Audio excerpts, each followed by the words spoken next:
सिगाङावथ' जोङो ओरैहाय बाइकबो सालायनो हाया साइकेलबो सालायनो हाया बेबादि अबस्था इरागदाव सारनि अननायाव बेखौ होफैनाय जादों आरो दिनै रायजोफ्रा लोब लोब मावनो थाखाय ओंखारबाय रायजोफ्राबो गोसोआव गोजोननाय मोनदों बिराद रंजादों बेखौ जों धन्यबाद होयो बिथांनि अननायखौ जों बावनो हानाय नङा आरो आसा खालामदों थ' फैगौ इलेक्सनफ्राव बिथाङानो जुदि जोंनि इएमफोर जाबाय बायनो सुबिदा मोनोब्ला जोङो आसा खालामदों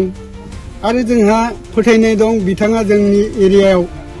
बा गुबुन गुबुन एरियायावबो माने बेबादिनो बिनाङा जासे होगोन होननानै आसा खालामदों आंनि मुङा महन बसुमतारी बेयो ईश्वर दानपुर गामि जायो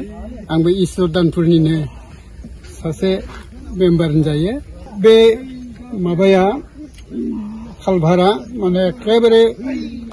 बायस'नानै गुरुबबायमोन बेनिफ्राय जाथायनि थाखाय असुबिदासैमोन गारि घोड़ा थांलाय फैलाय खालामनो हायि बादि अबस्थायाव दंसैमोन दा मोजां जाबाय जोंनो माने अनसुंथाइ हरबाय आरो बे अनसुंथाइ हरनायखौनो दिनै जर्दानपुरनि जानानै लामा जों हान्थामेला खालामग्राफोर आरो जाम्फै बिगुमाफोर माखासे दङ बिथांमोनहा खबर होनायजों लोगोसे लोब लोब खदाल सिखा रुवा लानानै फैदों मावनो दा बे अनसुंथाइखौ जोंनो हरदों जाहैबाय इरागदाव ब्रह्म बे फंबाया जोंनो हरबाय गोसोआव गोजोननाय मोनदों जों बियासावनो बिथाङा जोंनो जासिनानै होफैदों बेनिफ्राय मैया आंनो थांनानै बे हम पाइप गंसेखौ लायदों आरो दिनै रायजोफ्रा लोब लोब मावनो थाखाय ओंखारबाय रायजोफ्राबो गोसोआव गोजोननाय मोनदों बिराद रंजादों खारन बे लामाया थांनाय 17 बोसोरावहाय मावजायाखैमोन ओरैबादिमोन माने ओरैबो हाग्रा माने थांलाय फैलाय खालामबा बहाय लुवा दाउखा बाजालायनाय अरजालायनायसिम जायोमोन बेबादि अबस्थायाव दंमोन दा माखासे एसे सिगाङाव जोङो MGNरेगा जायखौ जोङो बिटिआर सरकारनिफ्राय मोनदों होननानै जोङो गनायनानै लायो बे MGNरेगाजोंबो जोङो बे लामाखौ एकदम थनथना खोग्रोदों भाग्यक्रमे जोङो बे दालाङा स्रें गंनै दं नालाय बे जायगायाव दा गंसेखौ खुनुरुखुम जों बानायबाय सरकारनिफ्राय अनसुंथाइ मोननानै नाथाय गंसेखौ हायाखैमोन दा बेखौ गोदो ओरैनो माने हम पाइप बायलाबायनानै होदोंमोन खिन्थु बे बायफ्रुजोबनानै लामाया आसखान्दा जाबाय दा दिनै मावगासिनो दं गोसोआव गोजोननाय मोनदों जायहा हरबाय बेखौ जों धन्यबाद होयो बिथांनि अननायखौ जों बावनो हानाय नङा आरो आसा खालामदों थ' फैगौ इलेक्सनफ्राव बिथाङानो जुदि जोंनि इएमफोर जाबाय बायनो सुबिदा मोनोब्ला जोङो आसा खालामदों आरो जोंहा फोथायनाय दं बिथाङा जोंनि एरियायाव बा गुबुन गुबुन एरियायावबो माने बेबादिनो बिनाङा जासे होगोन होननानै आसा खालामदों दा जोङो बिथांखौ मालाबाबो बावनो हानाय नङा बेनिखायनो बिथांखौ धन्यबाद होदों आरो मिडिया फंबायफोरनिसिमबो रोजा रोजा साबायखर थाबाय खस्थ' खालामनायनि गेजेरजों बे रिपर्टखौ लांफैनायनि थाखाय आरो जेसेबां मावनो ओंखारदों मावगासिनो दं बेवहाय जोङो दा दिनैनि खामानिनि बेलायाव बेवहाय जोङो पार्टिनि खोथा लायाखै सोरबा BPFनि दं सोरबा UPPLनि दं सोरबा BJPनि दं जों खौसेनो मिलायनानै बे लामानि थाखाय श्रमदान होदों बे जोंनि नांगौनि गोनांथि जानायनि थाखाय आं एसेखौनो बुंनानै दोनबाय गोजोनथोंसै नोंथांनिया मा मुं आंनिया समिरन बसुमतारी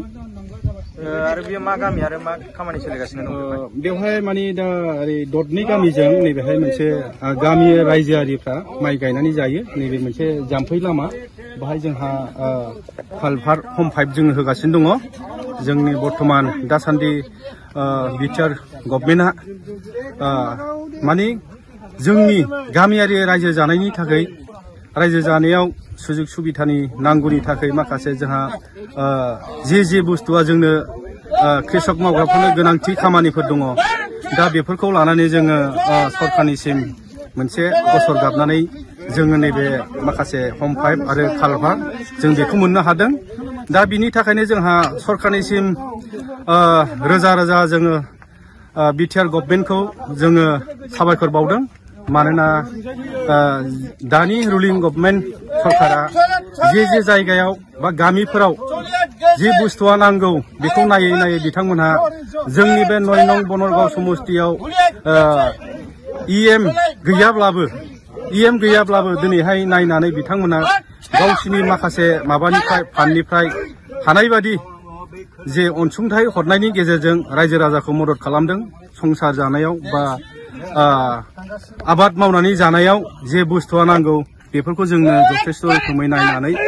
जोंनि रायजो राजानि आकांक्षा जानानै थानायखौ दिनै सुफुंफैदों। दा बिनि थाखाय गासिबो दरनै गामि बे दरनै गामिनि रायजो राजाया ओरैबादि खुसि जादों। खुसिजोंनो बिथांमोना सान्दुंखौ सान्दुं होना जासे अखाखौ अखा होना जासे बिथांमोना मावनानै जानो थाखाय एबा जोंनि माखासे बे रायजो राजाफ्रा जि गभर्नमेन्टआ जोंनो जेबादि सहायखौ होदों बे गभर्नमेन्टजोंनो बिथांमोना थागोन होननानै ओरैबादि जोंनि सिगाङाव फोरमायदों। रायजो राजा आङो जाहैबाय गामिनि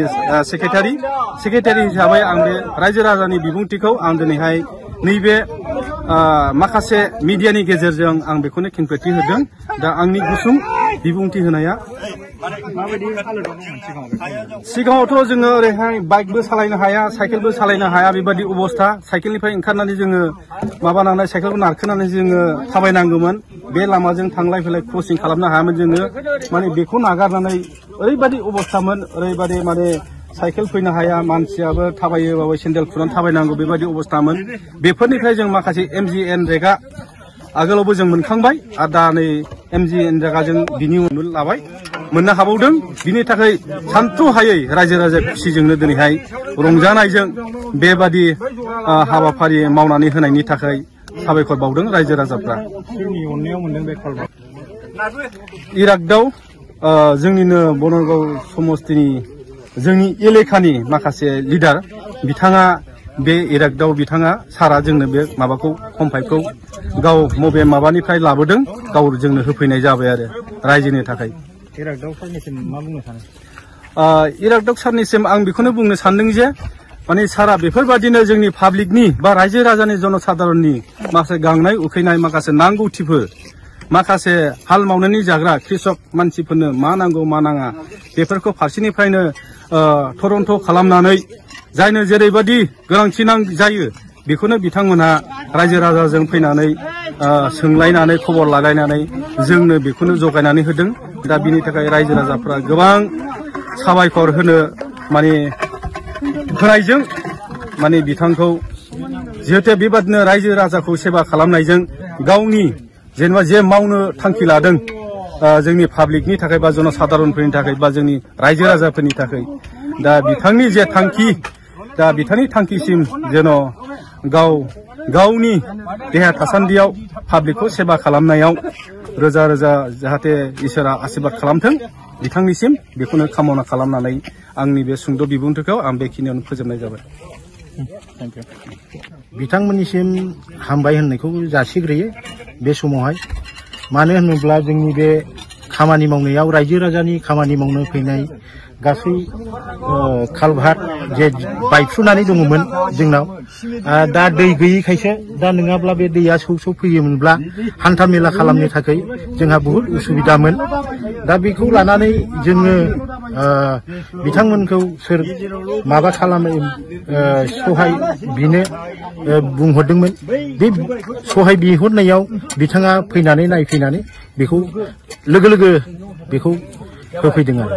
सोरनि अननायाव मोननाय जादों बेखौ? इरागदाव सारनि अननायाव बेखौ होफैनाय जादों आरो। मैया लायबाय आरो, मैया लायनानै जोङो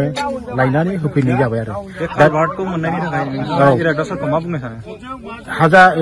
हाजासे आङो बिथांनि सायाव धन्यबाद खालामो आरो बिथां बादि रोंगौथि आरो गोरों मानसिफ्रा जे आबाद मावनाय बा हान्थामेला खालामनाय बेफोरखौ नोजोर बोनानै अनखांनानै होनायनि थाखाय बहुद धन्यबाद होयो बिथांखौ।